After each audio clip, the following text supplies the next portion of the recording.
We had a few.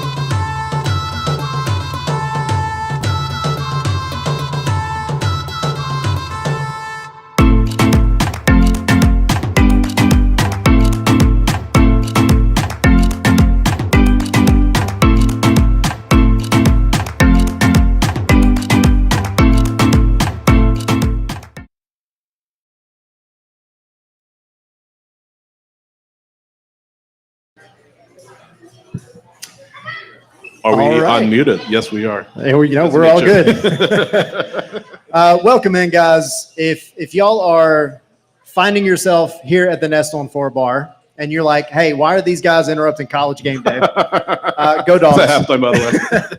It is because right next door inside Mercedes-Benz Stadium here in a little bit, Atlanta United is going to be taking on Columbus Crew. And this is the Scarves and Spikes podcast. We cover Atlanta United. We cover Major League Soccer. Unfortunately, we do not cover UGA. Yes, or Georgia Tech. Or Georgia Tech. But a significant win against Clemson, I hear. Did really well. Earlier in the day. Walk-off field goal. Yeah. So if you are a college football fan and we're interrupting y'all, I do apologize. But I hope we can turn you into an Atlanta United fan by the end of this, and y'all can make your way over to Mercedes-Benz Stadium and maybe see a good game. We'll see. Hopefully. Who's going, by the way? Show of hands. Who's going? Anyone? I know there's some back there on the far side. One, there we go. 2, 3. Perfect. Hey, we got some folks in here. There we go. Nice. 3. Awesome. We're not alone. We're not alone. Look, guys, it's been a tough season for Atlanta United this year. We know this. It has been a bit of a struggle. But at the end of the day, this fan base is still one of the absolute best in the league. Down here in college football country, we know this, that the fan base is going to show out no matter what. But this is a pretty important big time game against the Columbus Crew coming up. Yeah, it's not just because of the quality of the opponent, because the Crew, as most folks who have followed Major League Soccer for the past few years will know, they have been one of the more dominant teams, winning MLS Cup in 2023, winning Leagues Cup last year, just putting together an amazing squad. This is important for Atlanta United in 2025. Atlanta United needs to win tonight. If they do not win, they're out of playoff contention. They also need some help from Chicago. Well, not from Chicago, from NYCFC to not let Chicago win, because if Chicago wins, mathematically, Atlanta is also out. Or draws? Yeah, or draws. Okay, really? Or draws. Yeah, let me basically, I think that's the case, though. Basically, it's a long shot, right? But we'll take it game by game, right? And this is the one that Atlanta has in front of them. This is the only thing that they can control, is win tonight, or at least, at the very least, guys, play some fun soccer for the folks that are here, right? Yeah. Yeah, and you mentioned the Crew, and they are a good team. That being said, they're winless in their last 4. 2 losses, 2 draws in the last 4 matches, of course, before the international break. So this is a team trying to figure some things out on its own end. They did bring in the big signing, Wessam. What's his last name again? Wessam Abu Ali. Abu Ali. They brought in Abu Ali from the Saudi League, I believe, during the transfer window, and they're hoping that Egypt. Egyptian Pro League from Al Ali, I believe the team was. Al Ali, because I think he featured during the Club World Cup. He scored a hat trick against Porto. Yeah.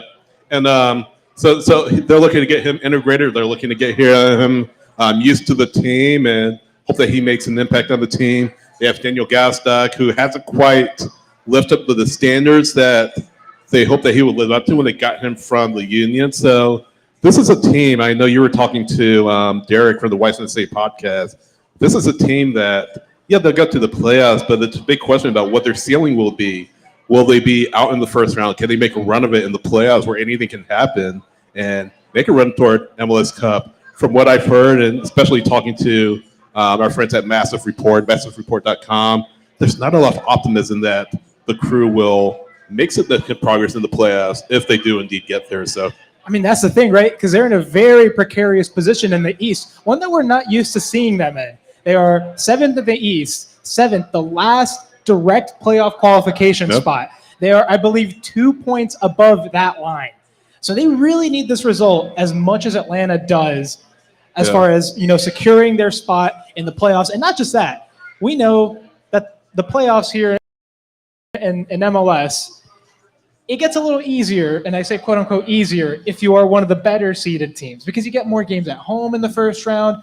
That home advantage carries on a little bit more throughout the playoffs. Obviously, in the 7th seed, you don't get that as much. So for Columbus, this has been a bit of a struggle of a season. As Derek told me, it's a disappointing season for them, frankly, and I'm sure most Crew fans would agree. Now they've just got to put their heads down and figure out what they're going to do the rest of these games. They have to win as much as they can to get themselves in the best spot possible come the playoffs. Real quick, I just wanted to say a shout out to those of you watching. Eli, we see you. Dan, we see you as always. Thanks for joining us. Cynical Tube saying, where is Danny? I see you mean Tommy. Tommy is in Ohio. So that's where he is. Yeah. He's still a part of the channel, still a part of Scarves and Spikes, but he unable to be with us because he is up in Ohio. We're not quite making enough money yet to get him flights down here on a daily basis. But join our Patreon. Yes. Make that happen. Yes. So really quickly, a couple of housekeeping things. Big shout out to the Nest on 4 Bar for hosting these events. We've done them for a couple of years now. We did a lot during the Club World Cup, and it's always a good time coming out talking with soccer fans. Obviously, here during college football season, I think you never know what's going to go on, especially right here during the middle of a Georgia-Tennessee game. But we appreciate y'all coming out. If you are a big fan of alcohol, which I think most people at the bar would be, I'm going to be giving away some alcohol in a little bit. So even if you're not here for Atlanta United, stick around and get out your phone because we're going to do some trivia. The other thing is, if you are into video games and you play FIFA/EAFC, go to the Scarves in Spikes Twitter account, and it's on Instagram Or as well. Instagram. Or Instagram. And go check out, we're doing a giveaway for a couple of copies of the new EAFC that is coming out here in a couple of weeks. So do that. That will be given away here in about 2 weeks. But I will also be giving away a shot here in a little bit. So a shot of alcohol, not a yeah. a shot on goal. I'll take a shot on clear. goal. I'll take a Just shot to be on goal. clear. Too. How That about would be that? nice. But yeah, shot of alcohol. So anyway, but again, big shout out to Nest on 4 Bar. Thank your bartenders, thank your waiters and waitresses, and we appreciate y'all hosting us. Speaking of EAFC, we got a chance to talk to Luke Brennan this week in training. Yeah. And I asked him about if he'd seen his EAFC 26 rating. And he said, no. He asked me, what did I get? I told him, 59 overall. He said, get out of here. Got shafted. Clearly, these EAFC coders have not seen what he's been doing this season. He may not have goals yet. He might not get on the score sheet a whole Chip on the lot. shoulder now. But he does a lot of positive stuff in the attack. We can agree, right? Yeah. Easy 65. Like I said the other day, he easily needs to be at 65. At least. And maybe if he gets a goal down the stretch, the ratings adjusters may do some rethinking and pass along an update to up his rating. So we'll see. If anyone here or on the stream knows anyone at EAFC, just, tell them that we highly suggest they watch Luke Brennan a little bit more because they got that one wrong. They're missing out. So I guess diving into this particular matchup, anytime Atlanta plays Columbus Crew, it ends up being an interesting match. They haven't drawn in 2 years now, and that was during the playoffs, I believe. Was it? I believe so. Yeah. No. I'm sorry. It was right before the playoffs. It was like almost decision day. I think October and I think playoffs, but no, it was like right before the end of the regular season. Regardless, it's been a handful of matches. They haven't drawn. They always have some spice to them. They're always fun. It's not the chippiest match. It's not like a rivalry match, right? It's not Georgia-Tennessee, but like, they're fun to watch. Last year, Atlanta beat Columbus here in this building, probably against their run of form. Who scored in that game? Stian Gregerson. Yes, Twice. sir. That's such a random thing, too. Yes, it is. That he scored the 2 goals in that game. And we weren't even in the press box. We were in the suite. You remember that, right? Yeah, down on That was down on the awesome. pitch. Yep. But the way that Atlanta's playing right now, we know this, it's been an up and down, mostly down season. Talked to Ronnie Dyla, head coach, a couple of weeks ago, and I asked him, I was like, hey, man, at this point, being realistic, the playoffs are kind of a long shot. Are you just looking at this as an extended preseason? And he said, yeah. I mean, this is getting an idea of what we have going into 2026. And it's unfortunate that it's gotten to this point. Yeah. But you have to start looking forward to what's going on next year. Yeah, and we talked about Luke Brennan.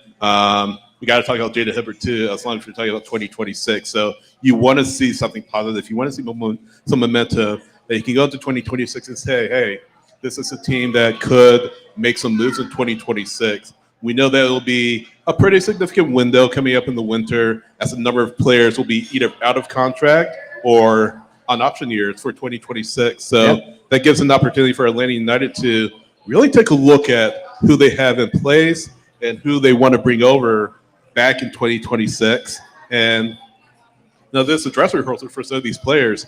Jaden Hibbert, who I fully expect will be back in 2026. This is a dress rehearsal for him to possibly be Atlanta United's number 1 goalkeeper in 2026 and beyond. Luke Brennan, option year for the next few years. Opportunity for him to say, hey, I belong to this team. I can be a long-term building block for this team.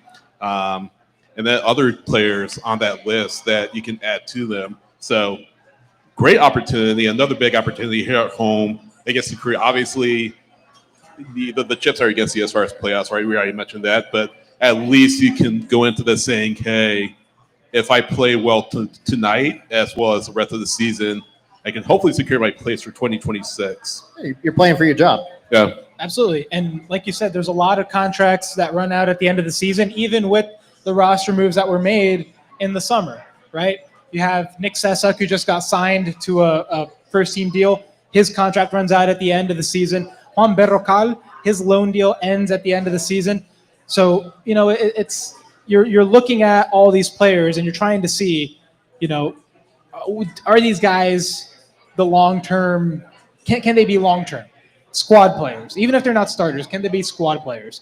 And kind of trying to figure out, do they have a role on this team in the long run? Because the other thing is, there's been a weird effect with this team where summer of one year, player comes in, they're great, they're balling, they look like one of the best players in the league, right? Pedro Almodovar last season, he had like 8 assists or something like that.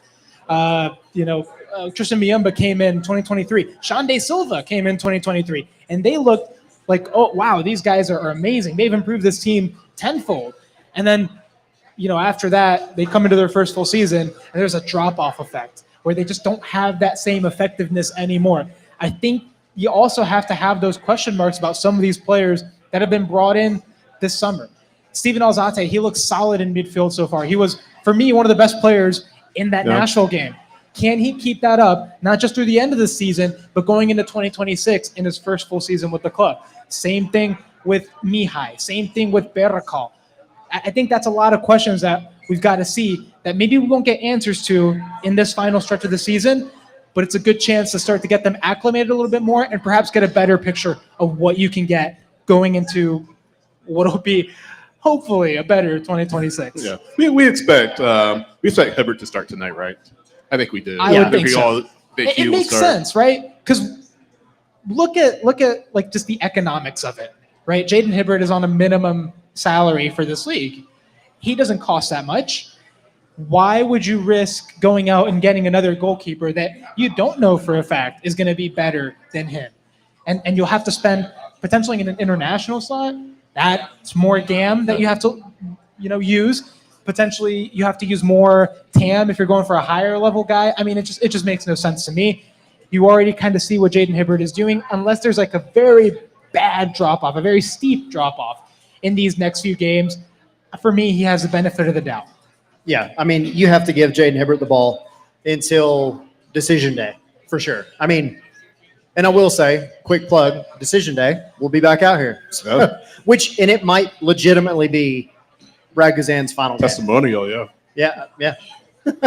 But no, I mean, I think Jaden, he has come out and shown his maturity and his ability to play well beyond his age.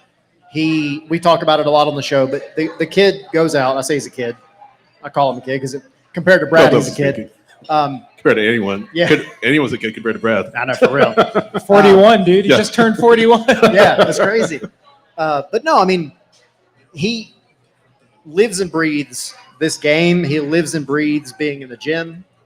And if you're looking for a new number one for next year, I don't think you need to look much further than him. I think it's okay to have, maybe a Josh Cohen as the backup or somebody like him. But Jaden Hibbert, you've seen MLS over the past few years. A lot of teams are going with younger goalkeepers because the coaching, and it's worked. And it's worked. The coaching is so good, in MLS as far as goalkeeping coaches that you can go out there as long as you have a steady back line, which Atlanta invested in with Enia Mihai, Betacall, if he stays, Stian back there. You don't necessarily need the guy in the back yelling and screaming. You need people in front of him that can provide a little bit of stability. And you have that in two center backs with a lot of good leadership qualities like Stian Gregerson and Enia Mihai. And when you're in a salary cap league, you don't want to spend too much money on your goalkeepers, right? I mean, I'm not saying it's not an important position, but when you look at the resources that you have to allocate very carefully, how much of that do you really want to spend on, I guess, your last line of defense, especially when you have someone as, talented and with the potential that Jaden Hibbert has. And also, real quickly, I want to correct myself. I said Juan Baracal's loan ended at the end of the season. Yeah. It does not. It's a one-year loan. It ends in the summer. So he has a little bit more time. He'll get the preseason. And again, we've kind of got the idea that they brought him in with the idea of being a long-term center back pairing with Mihai. But right now, Stian Gregerson is working very well with him. That center back pairing looks very good. And you don't move, you don't modify what's working, right? If it ain't broke, don't fix it. Right. Exactly. And that's the thing. It's essentially a trial loan. And if it works out, and to be fair, Atlanta's been burned on this before because Sean De Silva was essentially a trial loan. Yeah. But he worked his way after a solid year after the summer window into a contract. And then I believe it was Silva. Unfortunately, just took a massive step back. Yeah. And just real quick on Hibbert. So he's another one of the players that has an option. So if Atlanta United say, hey, we're going to bring Jaden Hibbert back, which, again, I fully expect they will. I think all three of us expect they will. Just bring him back a one-year deal with an option for 2027. That way you don't have to. You just take his option. He has two more. Yeah.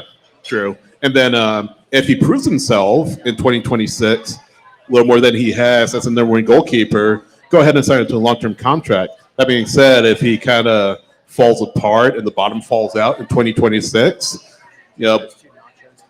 bring somebody in, bring a veteran goalkeeper in, maybe at a lower price that can really help you. So, like you said, with the option, I think that really benefits Atlanta. I think it'll definitely be picked up, and that's kind of your prove-it year for Jaden Hibbert, saying, if you show that you deserve the number one shirt in goal, we'll sign you to that long-term deal. So, relatively low-risk contract that he's on for Atlanta United if they decide to go with him as a number one keeper.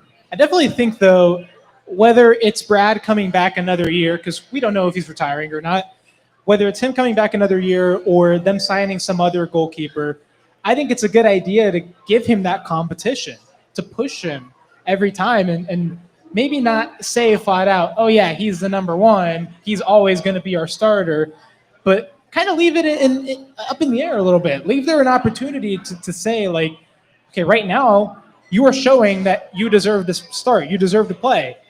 But you need to keep that up. You have to keep it up, and exactly. That's why it's good to have someone there that's kind of the pressure, right? The competition pushing him, because if you drop one step, that's this next person then that's going to get the starts. And it's very hard for goalkeepers to get their starts because there's only one of them, and they usually go the whole game. And I think that's the biggest thing that I want to see eradicated from this team. And we talk about this word a lot, culture. Right? We throw culture and chemistry around all the time. Another C word complacency. Yeah. I didn't even know where I was going there. Thank you for clarifying. Your kids in the We room. keep it at least PG-13 for now.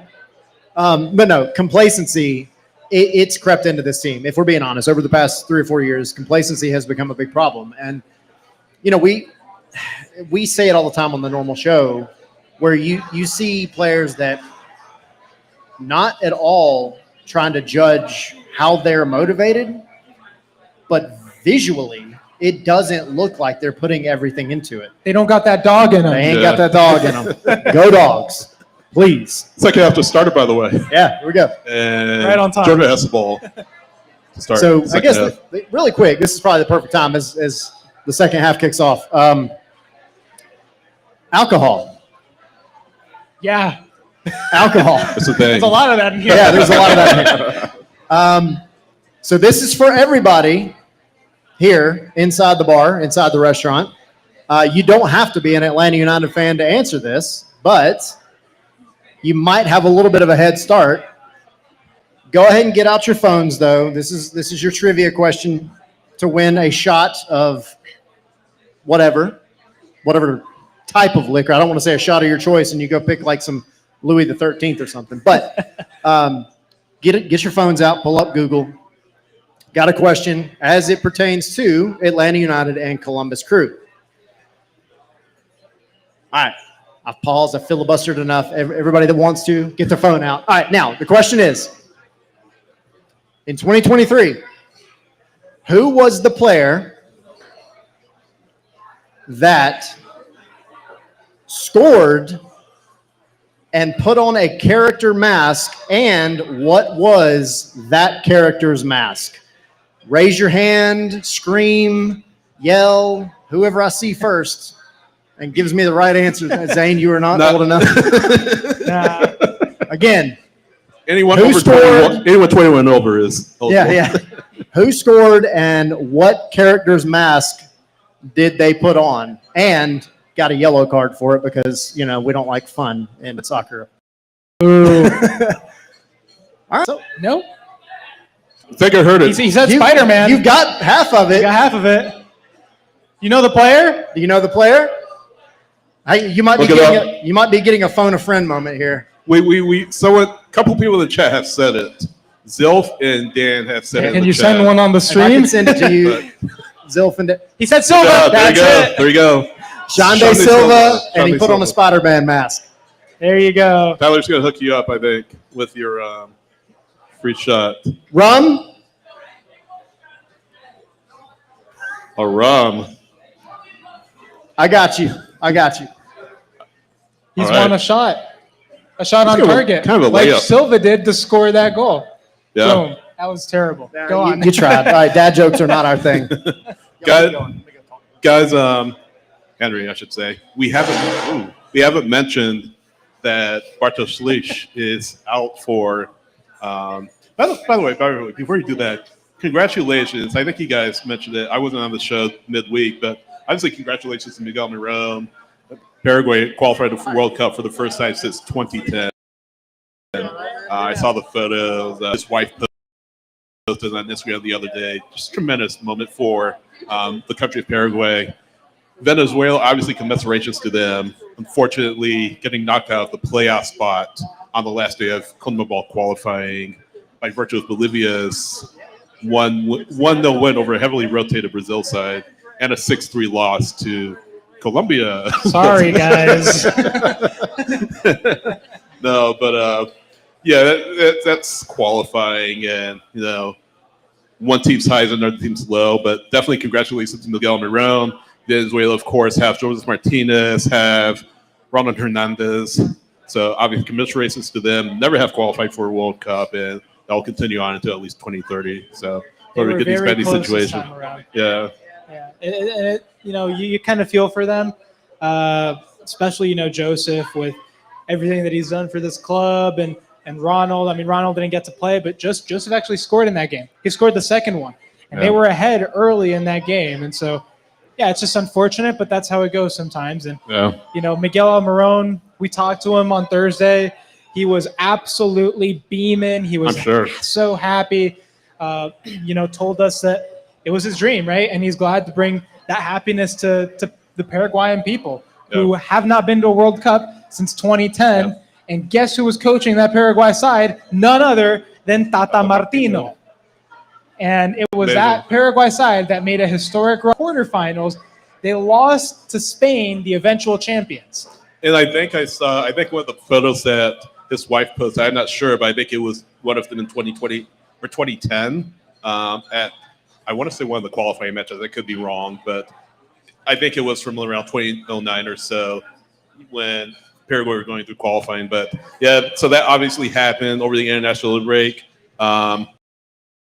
Georgia and Poland, obviously UEFA with Saba and Bartosz Slisz. Yep. To kind of tie it together, Slisz is out, I believe, due to the yellow card accumulation. Correct. Yep. So we're expecting that Tristan Muliba will start in the midfield.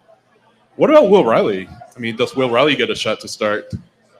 I see somebody shouting him out there, but I'm with you. Why not Will Riley? Well, why not? Because Ronnie Dyla said so. Because we talked to him, and he didn't directly say that. Oh yeah, Muyimba's going to start, but he kind of hinted at it. Yeah. He said that it's very likely that he's going to start, which is coach speak for he's starting. And I'm not sure. For me, look, the column that I do on the website, Risers and Fallers, like the past 4 of them, I've had Muyimba as a faller just because every time he's in the game, I feel like Atlanta just loses control of the midfield. Yeah. And it's terrible because it's mistake after mistake.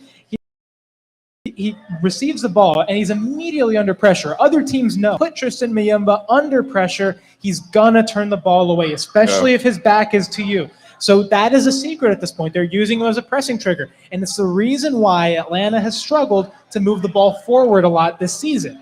It's because they're on top of him all the time. And it just doesn't look good. And he came in this Nashville game. Steven Alzate started for the very first time. And he was amazing. There was just an element of control. He dribbled through pressure. He could find space where there was none. He was everything you wanted in a midfielder. He played 60 minutes because he's not fully fit. Go Dogs. Sorry. I'll touch on Carry Jordan. on. Comes off. Tristan Muyimba comes on, and instantly that midfield is fragile like glass. And it's just frustrating. And so for me, seeing that you have a promising midfielder in Will Riley, who isn't perfect by any means, but to me, he at least is promising. Yeah. He has some developing to do, but he's looked solid in most of the minutes that he's had. Give him a shot. He's got that expected He's got that dog. X-dog. He's got that Exactly. X-dog. So for me, that wins it over, right? Especially 100%. over a Tristan Muyimba who has had time and time again, chance after chance, to prove himself, and he hasn't done it for me so far. Yeah. Really quickly, we have a first. In our 2 years of doing shows here at the Nest on 4 Bar, we have a first. Uh-oh. The winner/winners of the free have elected to not take the free alcohol. So the free alcohol is still in the air. And so I'm going to ask a football question, not a football, American football. soccer question. Everyone turned around. Everybody's like, what? All right. I'll keep it on the theme. I mean, literally raise your hand. The first one I see is going to be it. So I mean, jump up and down, whatever you got to do. What year did UGA first play Tennessee? Oh, gosh.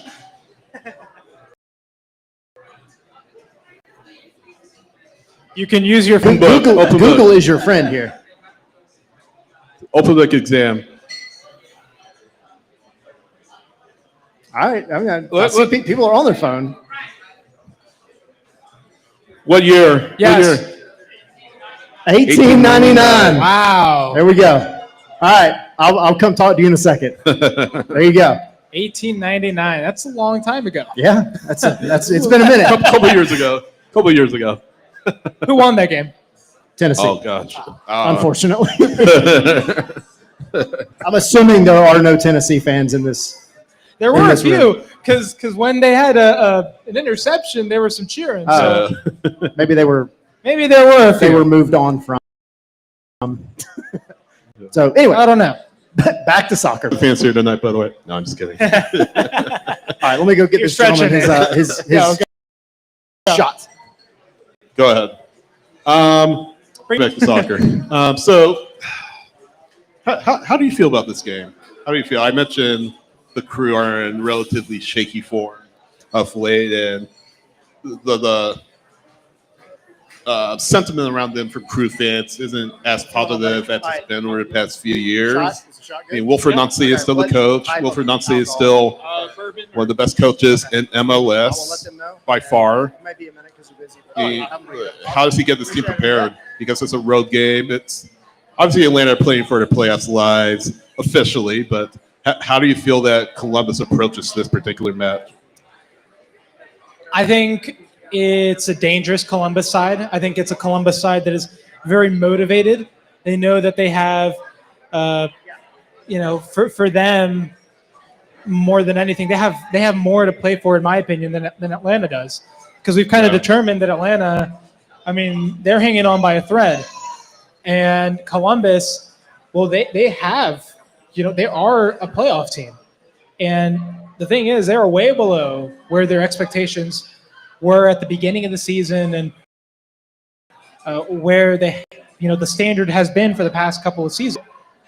I think Atlanta, this is a tough game for an Atlanta side that still hasn't really put it all together. Right? You have some good pieces.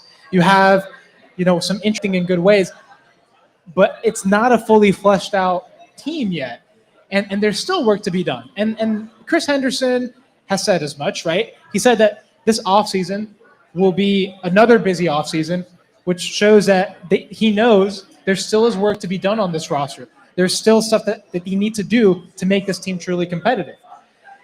And for me, this Columbus side is just better drilled, just has a better tactical understanding of what they need to do.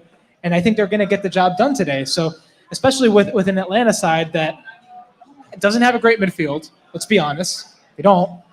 Columbus, even without, Darlington Nagbe, which he's questionable tonight, even without him, to me, they have a better midfield than Atlanta has at the moment. So I don't know. For me, it's going to be a really tough test for this Atlanta side. But if they win, then that is two straight difficult opponents that you have taken down. So I think Atlanta's going to be motivated. I think Columbus is going to be motivated.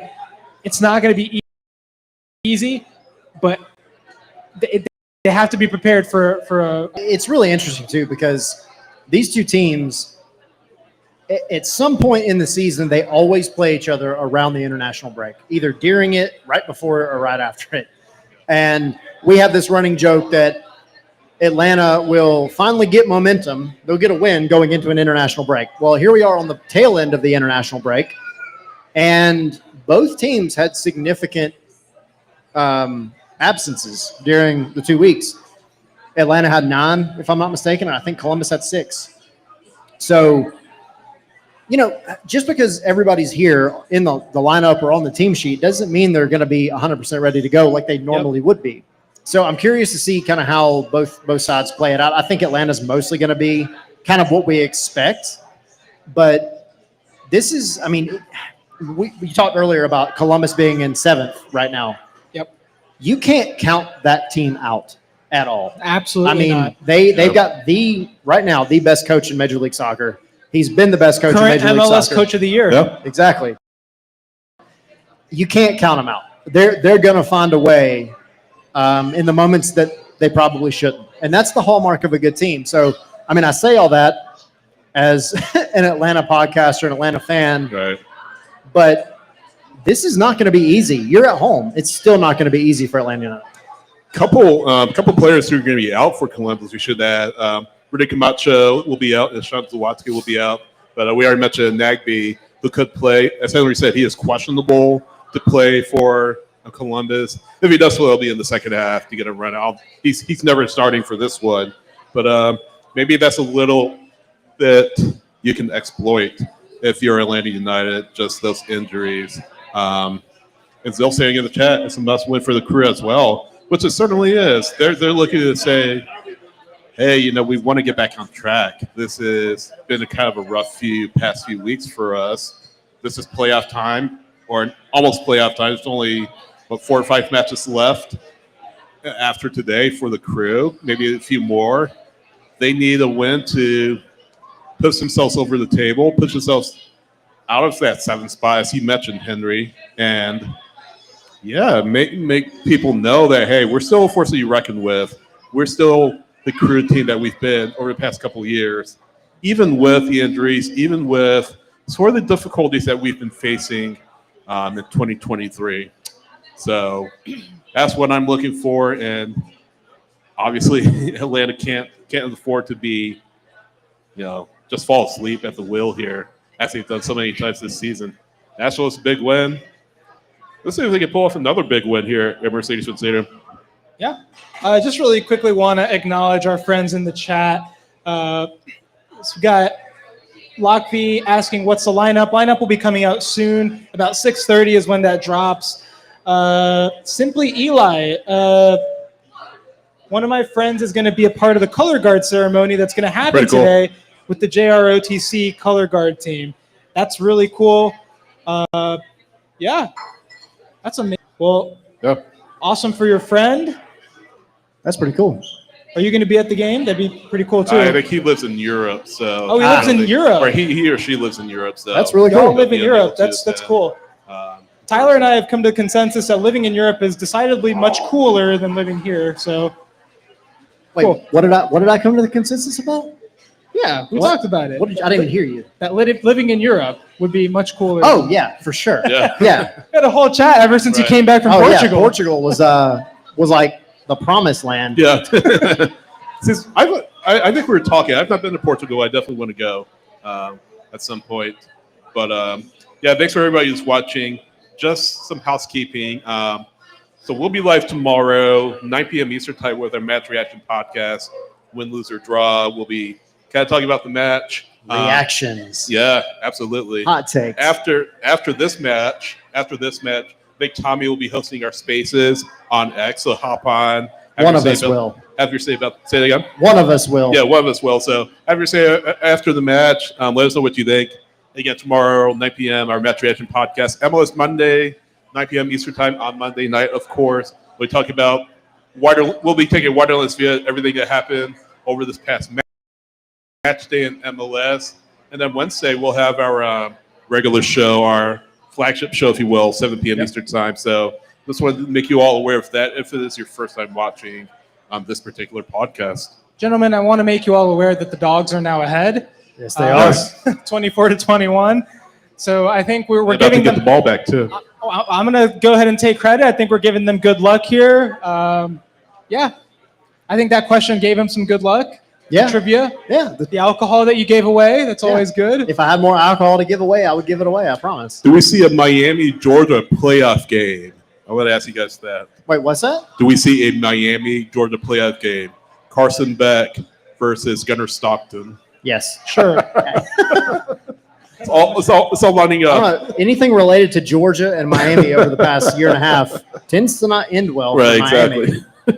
So there's your cross sports. Fun fact, I don't watch a whole lot of college football, but I was at that Tech Miami game last week or last year. Sorry. It was a fun one. Really fun one. I was glad I was able to go to that one.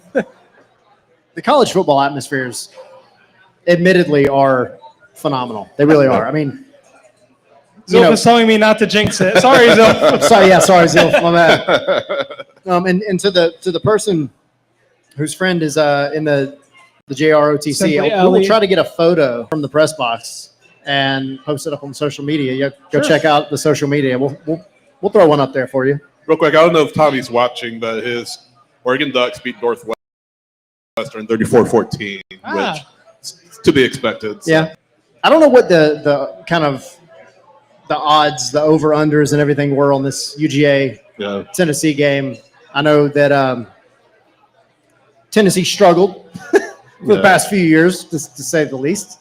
But no, really, they made the playoff last. Well, I mean against UGA specifically. I think the last time they won was 2017. I don't know. It's been a minute. We'll have to double check. In this particular series. Yeah. Now, as far as a football team in general, Yeah, they made the Yeah. playoffs. Not bad last year. Yeah. Who are you guys looking at specifically in this match? I mean, we mentioned some of the younger players. We mentioned Brennan. We mentioned Hibbert, certainly. We mentioned Alzate, number of names. Who are you guys looking for specifically to step up or continue to play the form of football that they've been playing? I really want to see how that Mihai Gregerson partnership continues to grow and coalesce at center back. I mentioned this a few weeks ago. Can't remember the last time outside of Colorado where they've given it just a really silly goal. Yeah. These two have really, a lot of it has been contingent on Gregerson's hit, but they have really grown together. They have really built a strong partnership and built strong chemistry with each other in the relatively short time that they have been the starting center back pairing for Atlanta United. And that definitely bodes well into 2026 as Mihai gets the full preseason with Atlanta United. And he gets that time, to continue to build that bond with Gregerson and that relationship with the rest of the back line, with Barakal as well. And yeah, hopefully this isn't just, as we've mentioned numerous times, just Atlanta players coming in and looking good the first few weeks that they're here and just dive bombing the next year. Hopefully Mihai is a player that can be a part of this center back pairing for years to come and become an anchor for this defense. One that this team has really, really needed, because it's no accident that, since he's been integrated in the team, since back in the team fit, this defense has been much better. Yeah, for me, I mean, Mihai's, I think, going to have the spotlight on him well into next year, because that's been another one of those positions that's just never settled over the past few years. But to me, going forward in this match and throughout the rest of the season, it's Alzate. Yeah. Yep, for 100%. I think the midfield has been, at best, mediocre over the past 4 or 5 years. At worst, it's been a running joke. And, you have a really young, up-and-coming midfielder in Jay Fortune who's injured right now. But I think he provides something that is going to be really, really good next year behind and next to Steven Alzate and Bartosz Slisz. Bartosz Slisz is having probably the most consistent season of any Atlanta United player on the pitch. Yeah. And that's good. Like, you're seeing leader. So with Alzate coming in, as hyped as he has been by Ronnie Dyla, having played for Ronnie Dyla and having kind of been around the block a little bit, being referred to as possibly or could be the best midfielder in Major League Soccer, which is big words coming from anybody if you know a guy named Darlington Nagby. But, I mean, if he can settle in and he can provide some structure, some discipline, everything else in midfield, then, I mean, I think the entire spine of the team could look so much better in 2026. And Alzate is going to be a big part of that. I'm with you on Alzate, but I'm going to mention someone else. I'm going to look at Jaden Hibbert. Here's the thing. We've talked about him being the number one next season. And that's great. We can talk all about him, but he's got to keep proving it game in, game out. You're only as good as your last game. So we need to see him continue that consistency, right? 4 isn't a huge sample size. It's all right, but it isn't a huge sample size. So we need to see him continue to do that. And if he can maintain that consistency, even against a team like Columbus that has a potent attack, that has been one of the best in recent seasons, I think that is going to be a huge feather in his cap. And it's going to really show his abilities going into what will potentially be his first season as the number one. And not just his shot stopping, right, but his ability on the ball, which is going to be important for this team as they try to build up. He's said as much that he needs to improve on his long passing to be able to get the ball quickly to players like Saba, like Miggy, like Latte Lot. He acknowledges that those are things that he has to work on. And I like to hear that, but now we got to see it. And so we're going to see, can he continue his performances or will he drop off? That's the big question that I want to see answered tonight. Yeah, I think a lot of what you're seeing with Hibbert, he's been terrific. terrific. He's been at best terrific, at worst really just that he's played. I think a lot of what you're seeing though is confirmation bias in regards to people who have looked at Guzan and said, his time has come. He needs to go, right? And I think that's really magnified people's opinions of Hibbert to an extent. Again, that's not to say that he's done well because that's not to say he hasn't done well because he absolutely has. But to your point, Henry, 4 matches is a very small sample size, right? And 4 matches is not enough for me, or I would feel any Atlanta United fan to say, hey, Jaden Hibbert is the guy for 2026. He needs to continue to show it. He needs to be consistent. He needs to show improvement. Again, fully expecting his option is going to be picked up in 2026. If Atlanta United say, hey, you're wearing the number 1 shirt next year, he needs to prove it, not just in these next coming matches, but in 2026, because he understands, hey, I'm on an option coming up, so I need to make sure I show that I still belong on this team.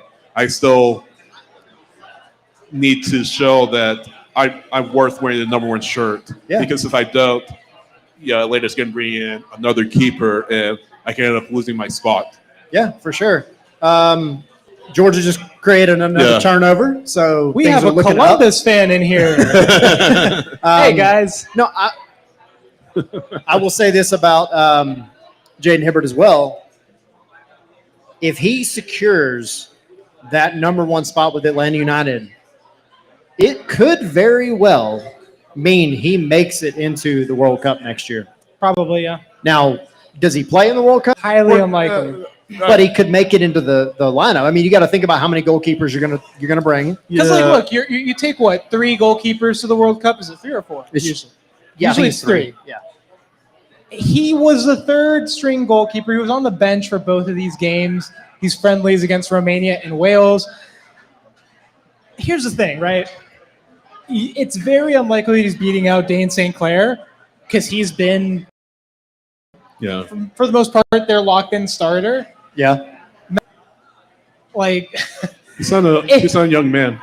He's made of glass. So he might open up a spot there for Jaden Hibbert to kind of get in there and make himself the 2nd goalkeeper.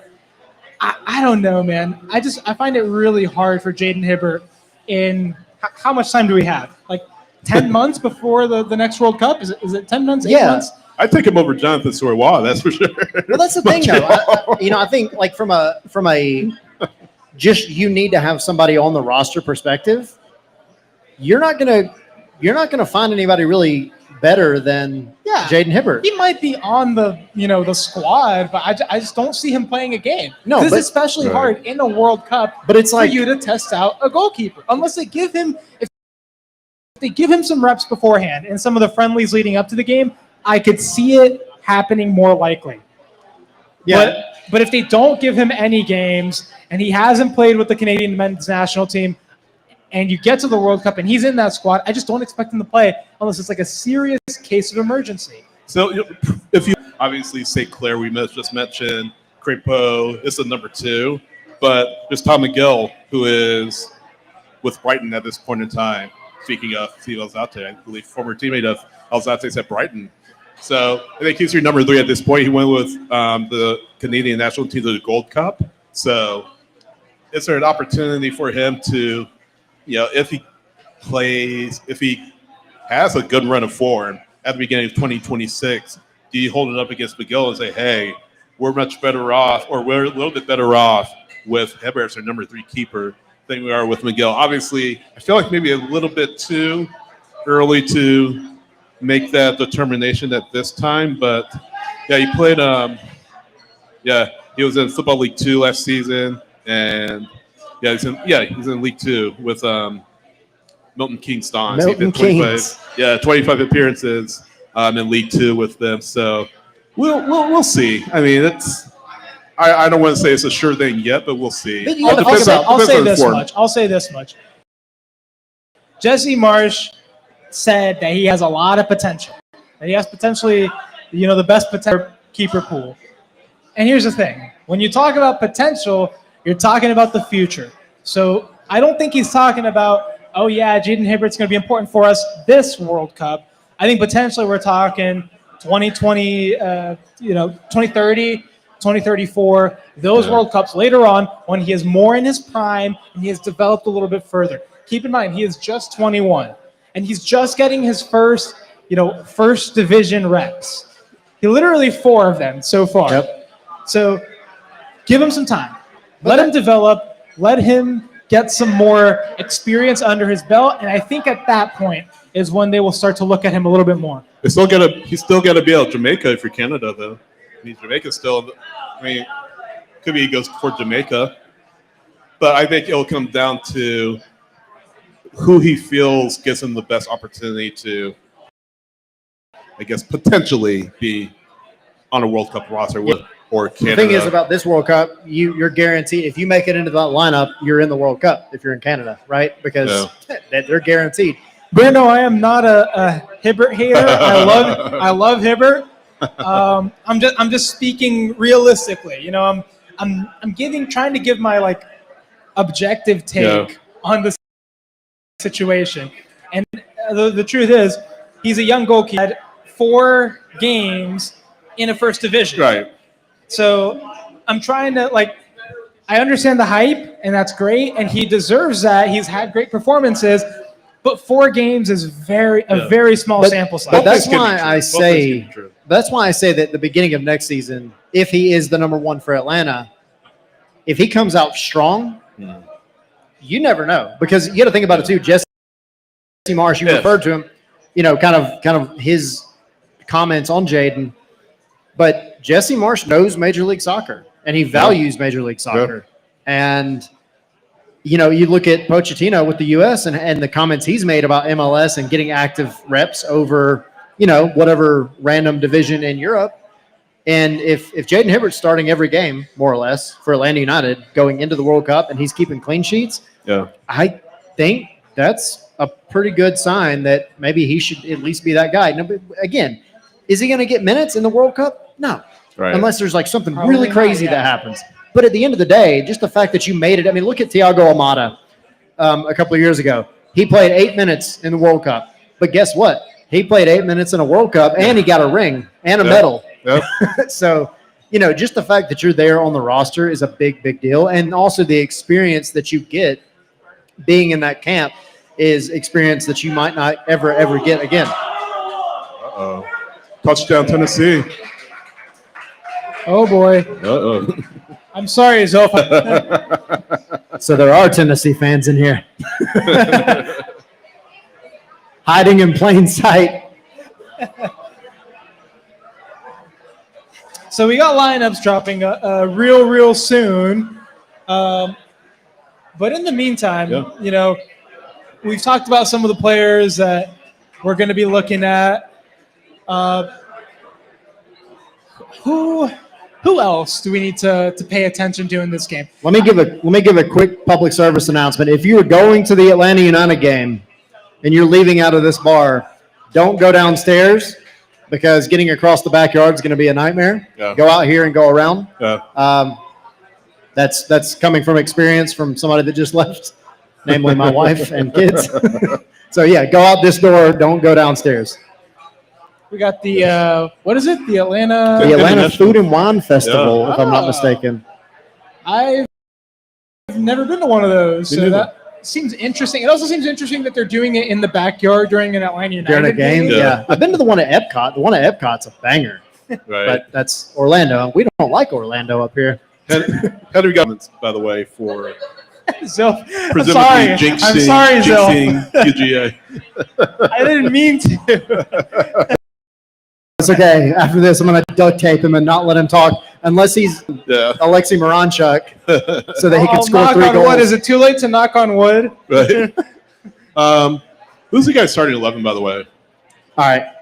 Oh, drop it. Go. All right. You look like you're ready to drop some bars. I'm ready to go. Jaden Hibbert, Ronald Hernandez, Sheon Gregerson, Inia Mihai, Pedro Amador, Steven Alzate, Tristan Miumba, Jamal Tiare, Tiare, Luke Brennan. Yeah, I'm just what I think it's going to be. I think it should be Cayman Togashi. but it'll be Jamal Tiare, Yeah. Luke Brennan, and Alexi. Was that? Did I just put 12 on the field? Or did I put 11? Okay. I don't know.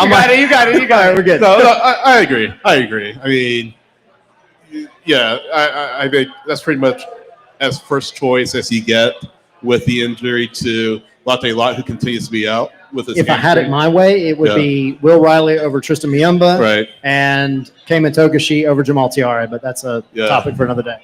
Yeah, it certainly does look like, or sound like that we will, see. See Bruno is asking me to keep talking about the dogs, so I know who he's rooting for.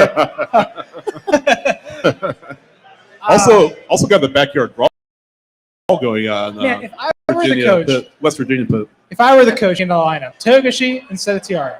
Yep. And Will Riley instead of Tristan Miemba. Just because I want to see something different. Oh, and Miggy at the 10 and Saba on the wing. Yep. No Alexi. No, and I'll tell you why. Because Alexi, he had a great run of form, scoring goals for I don't know how many games in a row, where he was just scoring banger after banger, and it didn't really end up mattering because the team just drew for some reason. Yeah. And that's great, but we're talking about the number 10 position. And the number 10 position, they're supposed to be the most creative position on the field. And Maracha just doesn't create anything for me. And in those games, when he's not scoring bangers, he's just not contributing enough. And he lets these shots go from distance, and that's great. But you gotta provide, right? You gotta set your teammates up a little bit better. I like this reverse psychology you're pulling right now. Going ahead and preemptively talking crap about Alexi Miranchuk. He's gonna go in tonight and get a hat trick and 2 assists, sure. But no, that's my worry with him, and that's why I've had him as a faller for the last couple of columns. I haven't seen his chance creation. He hasn't created enough for me to say performance is a number 10. Like, where are the key passes? Where are the moments where he sets his teammates up to make good things happen? Because if you're going to shoot and that's your main attribute, then I would play you as a second striker. And that's what I've been advocating for a little bit now. Right. Because I'd be fine putting him closer to goal in that sense. Yeah. Hello. Welcome back. See you. Yeah. We'll see. Say that out loud. I hope to see a great team tonight. Me too. Don't we all? I want to see a win tonight. Likewise. So lineups, should be coming out shortly. But what is you didn't give your predicted, or did you? No, I'm with you. I'm with you. I don't expect any major surprises. If there are any surprises, it might be at the wings. Maybe a Saba start instead of Brennan. We'll see, but I mean that wouldn't be a surprise. But that's the only modification I would imagine would be in serious consideration for Atlanta United. Other than that, TRA. I mean, he is your number 2 striker at this point. So TRA, Brennan, Alexi, Miggy, Alzate, Muyimba in midfield, and then backline, Amador, Stian, Mihai, Hernandez, and then Hibbert in goal. So, yeah. It's hard to touch pretty much anything else in that lineup, isn't it? Yeah, I mean, because as bad as this season has been, what you've had in the lineup over the past couple gotten you something? Yeah. It's not been great soccer. I mean, even the Nashville game, look, they won, and it's great, but it still wasn't perfect. Not even close to perfect. So, I mean, there's a lot of work to be done, but to me, the biggest thing, the most important thing is, like I said, when I asked Ronnie Dial a couple of weeks ago, what does the rest of the season look like for you? And he said it's an extended preseason. It's getting this chemistry built between these guys that you know is going to be here next year so that they can essentially start getting reps in the middle of or end of January. Yep. And here's the thing, though. If this is an extended preseason, I want to see more chances given to some of the folks that don't play a whole lot. 100%. Give them chances to Cayman show Togashi. what they've got. Yeah. Exactly, and that's my deal. I want to see more of these folks, especially once Atlanta is officially eliminated. That's what I want to see. Yeah. What do we got? Then we're on the verge of getting lineups, and here they are, just dropped. So everything that we just mentioned, except what I imagined could probably happen. What? Lobjanica on the wing, and Alexei Moranchuk not in the starting 11 for Atlanta United. That is the big news. Henry did it. I did it. So everything I said about In your face, Zilf. everything I said about I didn't expect any surprises. That's a surprise I did not expect. Alexei Moranchuk are not in the 11 for Atlanta United. So TRA up top course. Saba and Brennan. Kind of figured there would be a chance that Saba would start. Almiron at the 10. Elzati Muyimba, as we figured. And then backline Amador Gregerson, Mihai Hernandez, Jaden Hibbert in goal again for Atlanta United. Guys, it's the first time that Miguel Almiron is playing at the 10 since, I think, the Dallas game? Yeah. I think so. Yeah. Yeah. And that was in what, like March or April? April, I believe. April? Yeah. Wow, it was a long time ago, guys. It's been a minute. And Yeah. Miguel Almiron has said it before. Number 10 is his best position, right? That's intriguing to me. Yeah. What does this say? Zilf saying will be funny when you lose 3-0. They get knocked out of the playoffs. Presumably not a fan of the move to bench Alexei in this one. He's Or been we part of win- the Moranchuk hive for a while. Yeah. Atlanta might win 3-0 and still get knocked out of the playoffs. Yeah, Ryan. exactly. It literally doesn't matter. Exactly. So, I mean, obviously, that's the news that I guess we didn't really see coming for Atlanta United. And then, just really quickly, take a look at the Bench. rest of the team. Berrakal, Riley Togashi, Leo Alfonso available for selection, Cooper Sanchez, Nick Sesak available for selection, along with Give Brennan, of all course, of them who's in. minutes. Well, 3-0. If it's 3-0 Columbus, just put it out there for the You might as well. I mean, honestly, Yeah. I would change him at halftime. yeah. Why not? No, so we haven't done predictions yet. I know we've done predictions on our normal show, but what do you think this one ends? Sadly, I think it's Yo, I One. thought you said 7-1. No, I was like, no. whoa. hopefully not. Sadly, I think it's a 1-1 draw for Atlanta. I think, obviously they have to win to stand any chance of making the playoffs. But I mean, at this point, you're 0.1 chance of making it anyway. So I think ultimately they will draw and be out. Telling me of the there's a playoffs. chance. Yeah, always a chance. Whoever wants to do I it. got 1-1 as well. That's what I said the other day. I actually think it's going to be Columbus scoring first, but I think Atlanta's going to find a way to pull one back. And it's inevitably not going to matter, but Right. I actually think you see it. I will say that. I at least like that they're giving Miggy reps at the 10 because I think that's what we've been asking for a while. I think he just wants to see how he works at the Yeah. position because you haven't had much of that sample size this season. With that said, I'm going to slightly change my prediction. Uh-oh. I said Audible. during our main show, I said 2-0 Columbus. I'm going to say 2-1 Columbus. Columbus wins, but I think Atlanta gets a goal this time. Because I think Okay. putting Miggy in the 10 gives you a little bit more creativity and it gives you a better chance of setting things up in the attack. You don't have Latte Lot, that's fine. You still have, plenty of players that can make an impact. And I think Miggy is going to help set them up in the best way possible. And maybe Moranchuk's on the bench, right? Yeah.